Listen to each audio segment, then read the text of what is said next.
in 1987, I heard of a story about a boy that fell through ice and was trapped under a river. He was underneath not breathing for 45 minutes. When the rescue workers came, they resuscitated him and there was no brain damage. His core temperature had dropped to 77 degrees. As a magician, I think everything is possible. And I think if something is done by one person, it can be done by others.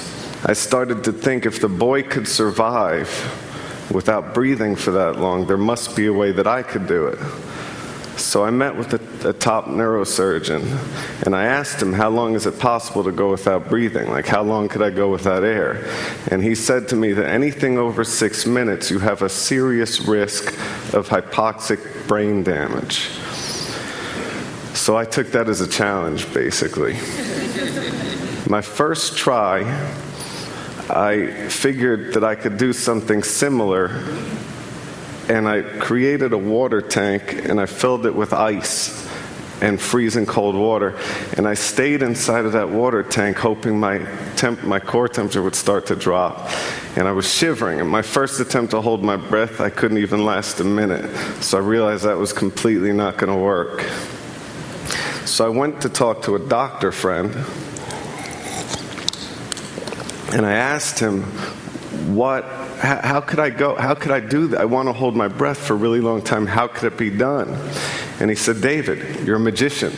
Create the illusion of not breathing. It'll be much easier.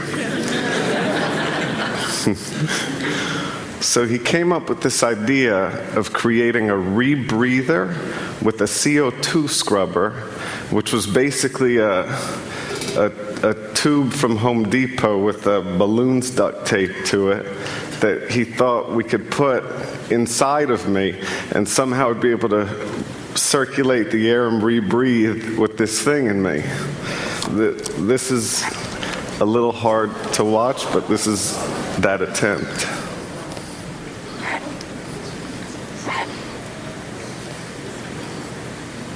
So that clearly wasn't going to work. Then I actually started thinking about liquid breathing. There's a chemical that's called perfluorine, and it's so high in oxygen levels that in theory you could breathe it. So I got my hands on that chemical, filled the sink up with it, and stuck my face in the sink and tried to breathe that in, which is really impossible. It's basically like trying to breathe, as a doctor said, while having an elephant standing on your chest. So that idea disappeared. Then I started thinking, would it be possible to hook up a heart-lung bypass machine and have a surgery where it was a tube going into my artery and then appear to not breathe while they were oxygenating my blood? Which was another insane idea, obviously. Then I thought about the craziest idea of all the ideas. To actually do it. To actually try to hold my breath past the point that doctors would consider you brain dead. So I started researching into pearl divers, because they go down for 4 minutes on one breath. And when I was researching pearl divers, I found the world of free diving. It was the most amazing thing that I ever discovered, pretty much. There's many different aspects to free diving. There's depth records where people go as deep as they can, and then there's static apnea.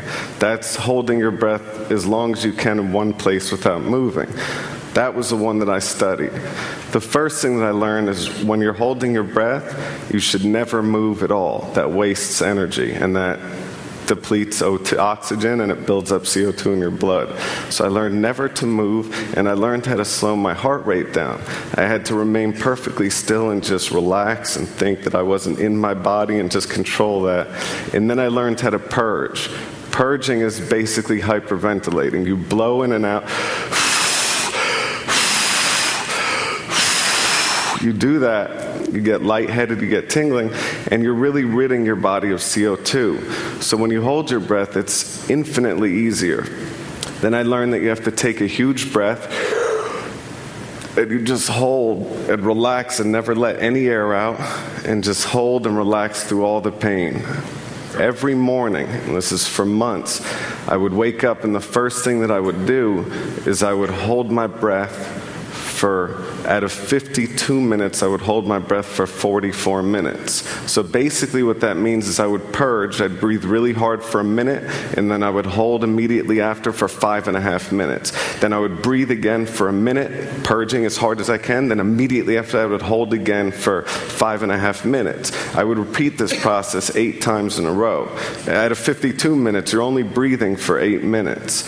At the end of that, you're completely fried. Your brain, you feel like you're walking around in a daze and you have these awful headaches. Basically, I'm not the best person to talk to when I'm doing that stuff. I started learning about the world record holder. His name is Tom Zetas, and this guy is perfectly built for holding his breath. He's 6'4", he's 160 pounds, and his total lung capacity is twice the size of an average person. I'm 6'1" and fat. We'll say big boned. I had to drop 50 pounds in 3 months. So everything that I put into my body I considered as medicine. Every bit of food was exactly what it was for its nutritional value. I ate really small, controlled portions throughout the day, and I started to really adapt my body.